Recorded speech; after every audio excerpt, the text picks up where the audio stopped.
75세 할아버지 박영수는 평범해 보였다. 매일 오전 9시에 일어나 올림픽 공원에서 산책을 하고 오후에는 서초구 한 요양원에서 조용히 시간을 보냈다. 다른 할아버지들처럼 TV를 보거나 바둑을 두며 평온한 노년을 즐기는 것처럼 보였다. 하지만 영수의 실제 생활은 전혀 달랐다.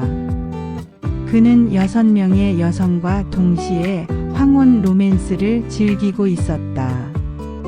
월요일 오후 20 김미선 68 보험 설계사, 화요일 오후 3시 이정희 70 의사 미망인, 수요일 오후 2시 박순자 72 전직 교사, 목요일 오후 4시 최영란 69 작가, 금요일 오후 2시 한명자 71 사업가, 토요일 오후 3시 조혜숙 67 전직 간호사.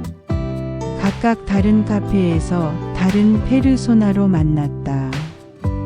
미선에게는 외로운 호라비로, 정희에게는 교양 있는 지식인으로, 순자에게는 따뜻한 아버지 같은 남성으로 자신을 소개했다. 이 모든 것은 8개월 전 극심한 우울감에서 시작되었다. 아내 순임을 잃은 지 5년이 지났지만 여전히 깊은 상실감에 빠져 있었다. 자식들은 모두 외국에서 각자의 삶을 살고 있었고 명절 때 걸려오는 안부 전화가 고작이었다. 하지만 영수에게는 다른 사람들이 모르는 비밀이 있었다. 그는 50년 동안 소설을 쓰려고 시도해왔던 작가 지망생이었다. 젊을 때부터 틈틈이 글을 써왔지만 늘 출판사에서 거절당했다. 당신의 작품에는 생동감이 없습니다. 특히 여성 인물들이 너무 평면적이에요. 실제 여성의 마음을 이해하지 못하는 것 같습니다. 편집자들의 평가는 항상 비슷했다. 영수는 남자로서 여성의 복잡한 감정과 심리를 제대로 그려내지 못했던 것이다. 그러던 어느 3월의 따뜻한 오후 영수는 신논현역 근처의 스타벅스에서 한 여성을 만났다. 68세 김미선이었다. 죄송한데요. 다른 자리가 다 찼는데 여기 앉아도 될까요? 자연스럽게 대화가 시작되었다. 미선은 보험 설계사로 일하며 혼자 살고 있다고 했다. 현실적이고 털털한 성격이었지만 가끔 외로움을 느낀다고 털어놨다. 다음에 또 뵐 수 있을까요? 미선이 먼저 제안했다. 영수는 순간 아내에 대한 죄책감을 느꼈지만 동시에 묘한 호기심이 생겼다. 실제로 여성과 깊이 있는 대화를 나눠보면 소설 속 인물을 더 생생하게 그릴 수 있지 않을까? 좋습니다. 다음 주 월요일에 다시 만날까요? 이렇게 미선과의 만남이 시작되었다. 한 달 후 강남역 커피빈에서 또 다른 여성을 만났다. 이정희 70세의 의사 미망인이었다. 토마스 만의 마의 산을 읽고 있던 그녀와 문학 이야기를 나누게 되었다. 요즘 이런 고전을 읽는 분을 만나기가 쉽지 않은데요. 정희가 미소 지었다.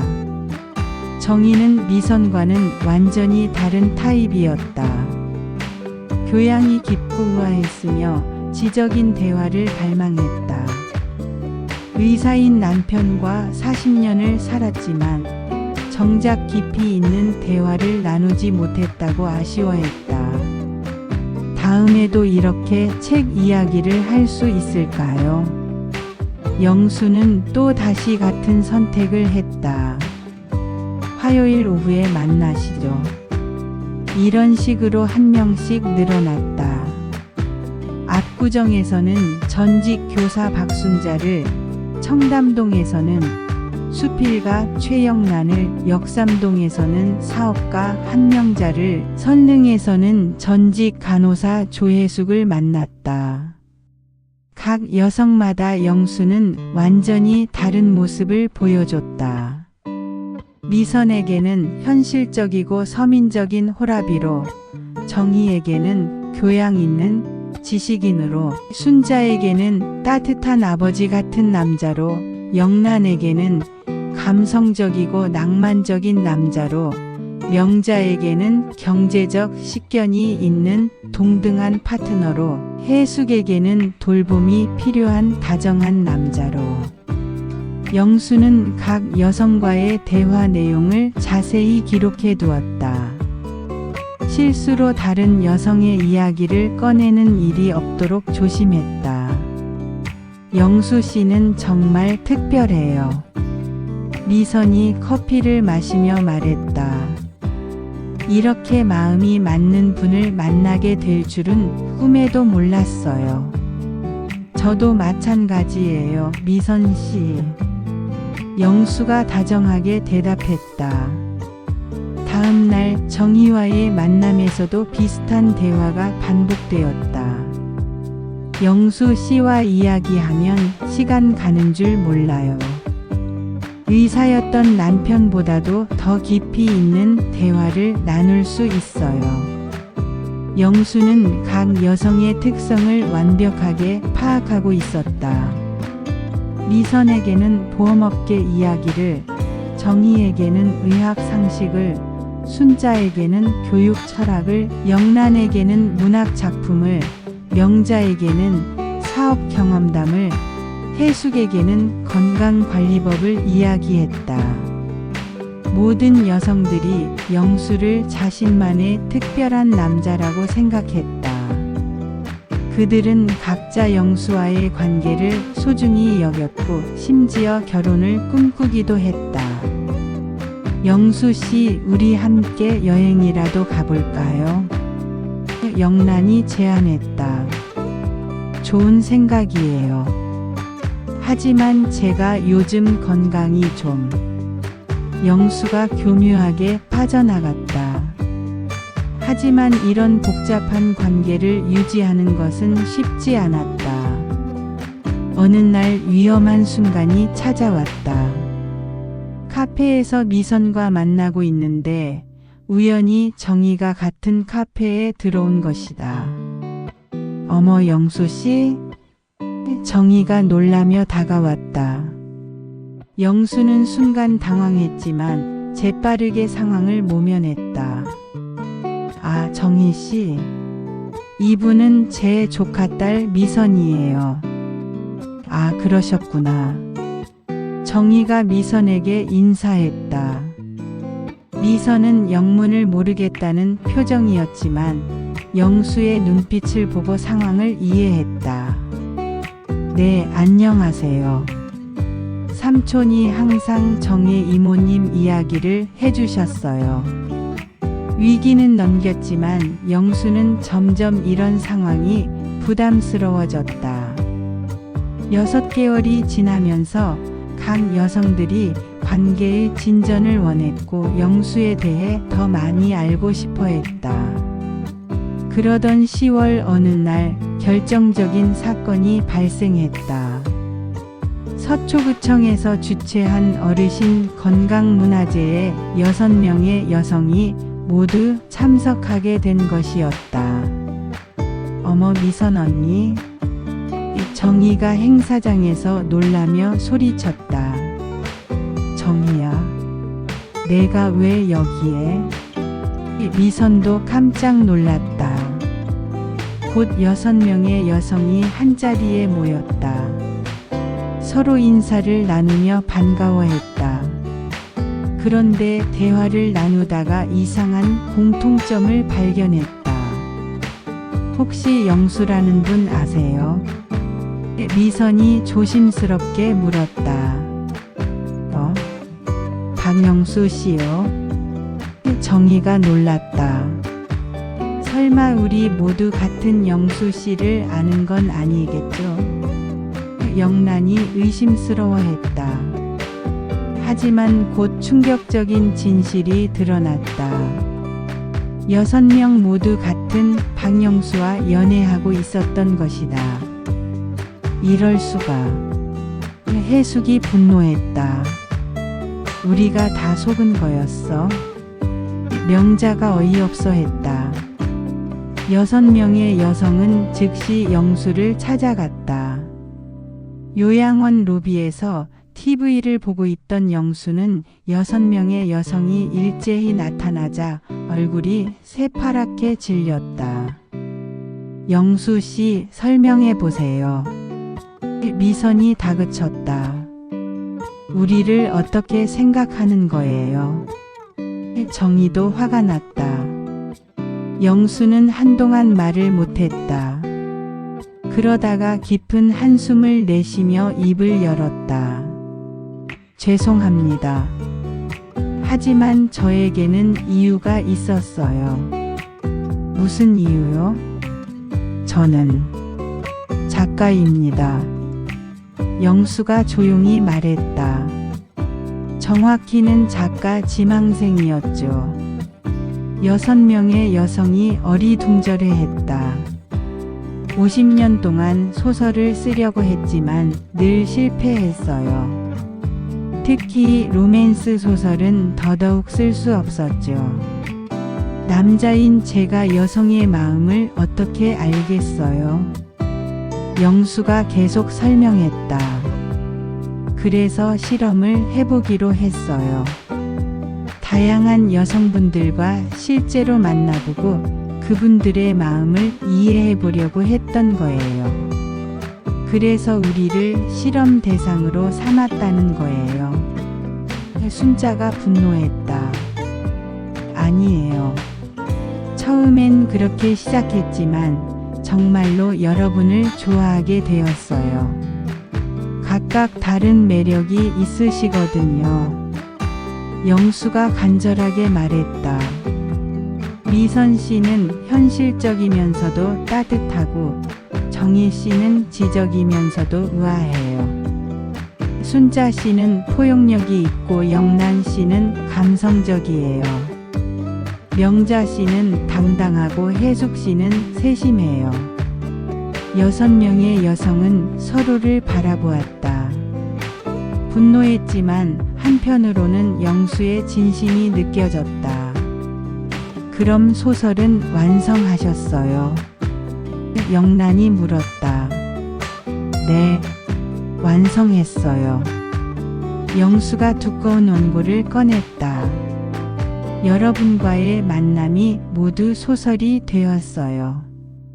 제목은 황혼의 로맨스 -75세 남자의 사랑 실험이었다.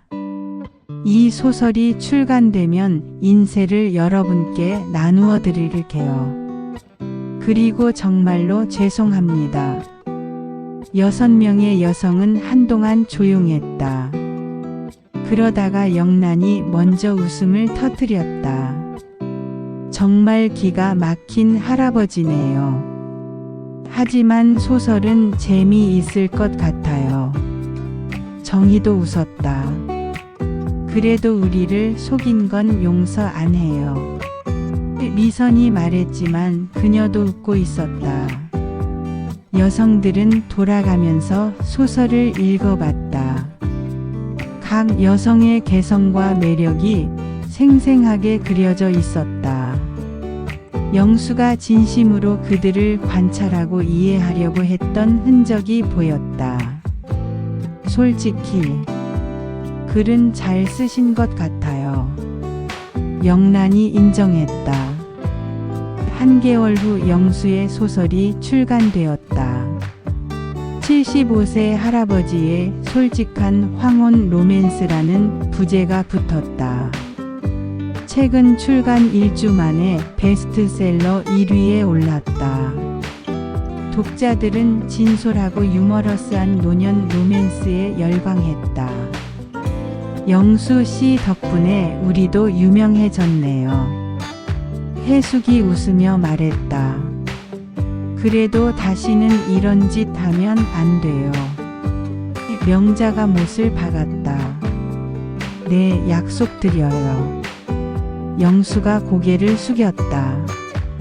그런데 혹시 다음 작품도 도와주실 수 있나요? 6명의 여성이 일제히 소리쳤다. 안 돼요. 하지만 그들은 모두 웃고 있었다. 어쩐지 이 황당한 할아버지가 미워할 수 없었다.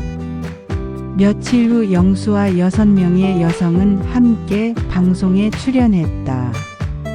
방송은 시청률 15%를 기록하며 화제가 되었다.